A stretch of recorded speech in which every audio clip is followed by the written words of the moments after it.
was in our hands, in Arsenal hands as well before that game. It depends of the goal conceded. Now it's not. So, but for responsibility, we have Brentford saturate 3 and continue. And we'll see what happens. The press have to win our games. So now it's in our hands. If they win all the games, the title will be for Arsenal. So what we have to do is win our game, next one, recover well, and have to have a series of games, 3 days, and this is what we have to do.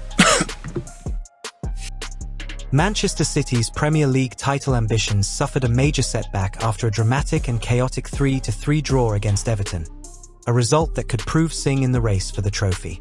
Heading into this crucial fixture, Manchester City knew that anything less than a win would complicate their path, especially with Arsenal maintaining strong form at the top of the table.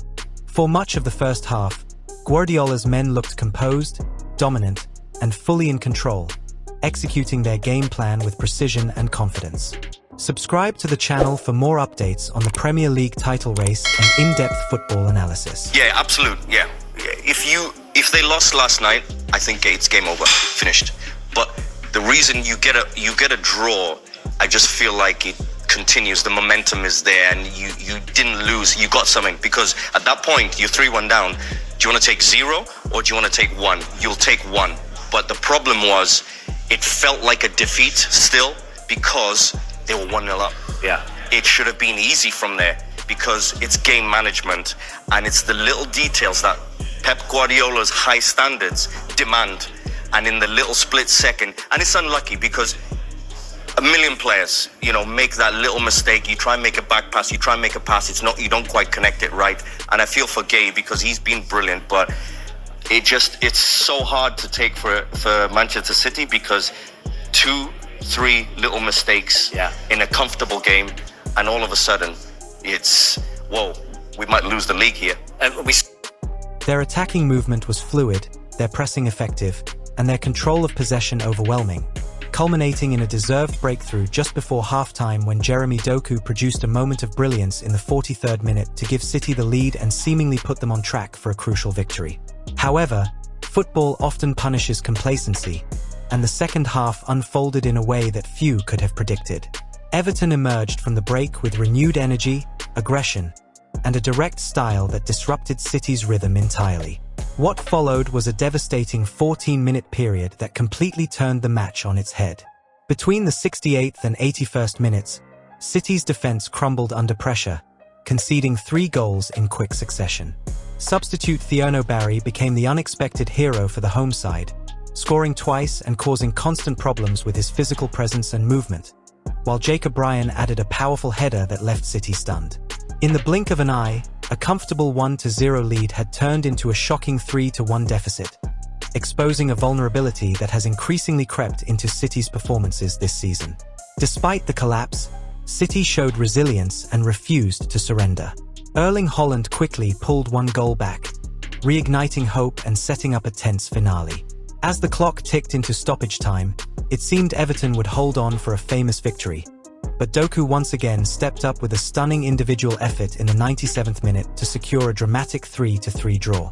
While the equalizer sparked relief among City players, it did little to hide the frustration on the touchline, where Pep Guardiola could be seen reacting angrily to missed opportunities and defensive errors. After the match, Guardiola openly admitted that his team had lost control of their own destiny in the title race, a rare acknowledgement that underlined the severity of the situation. The match was also overshadowed by controversy, particularly a heavy challenge from Michael Keane on Doku that sparked outrage from the City bench. The defender received only a yellow card from referee Michael Oliver, a decision that left Guardiola visibly frustrated. Known for his sharp and often sarcastic responses, Guardiola did not hold back when questioned after the match, offering a pointed remark that suggested his dissatisfaction while avoiding direct criticism. His comments reflected a broader concern about player safety, especially with a crucial final in the FA Cup against Chelsea on the horizon. In the second half. What can I say? Yellow card. Do you think it should have 30 been a red? seconds, Doku out, waiting to come back. Do you think it should have been a red? It's not my job. The incident highlighted the physical intensity of the Premier League and raised questions about consistency in refereeing decisions during high-stakes matches. From a broader perspective, the implications of this result are massive. City now find themselves 5 points behind Arsenal, although they still have a game in hand. Even if they win that postponed fixture, they would remain 2 points adrift, meaning the advantage lies firmly with Mikel Arteta and his squad. Arsenal's path is now clear.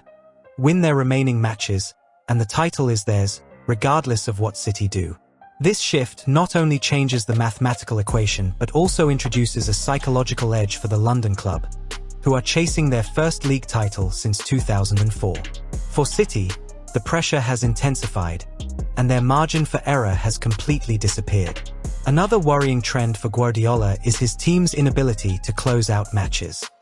To sort of flourish in that environment, the wins against Newcastle and of course Fulham.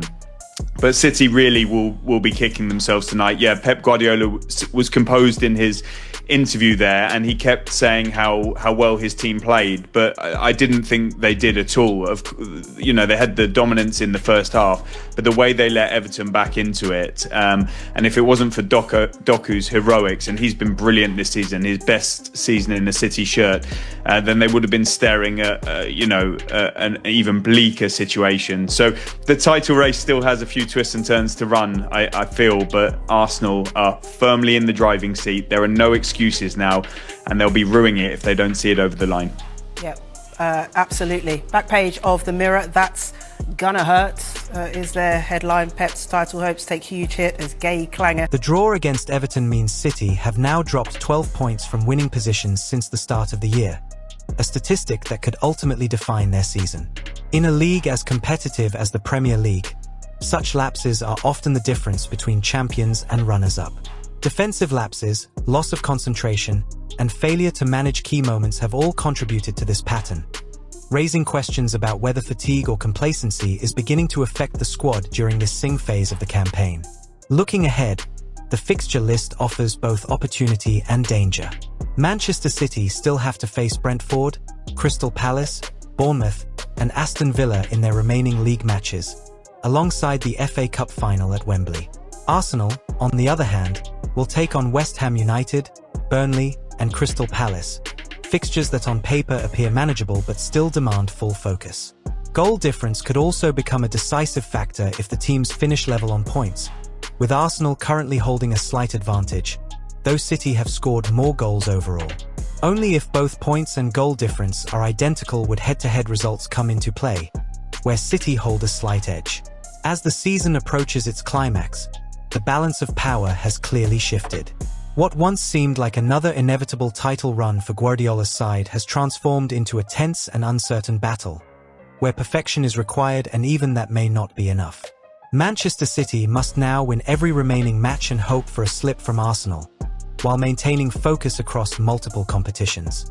For fans, this sets the stage for a thrilling finale, filled with drama, pressure, and unpredictability.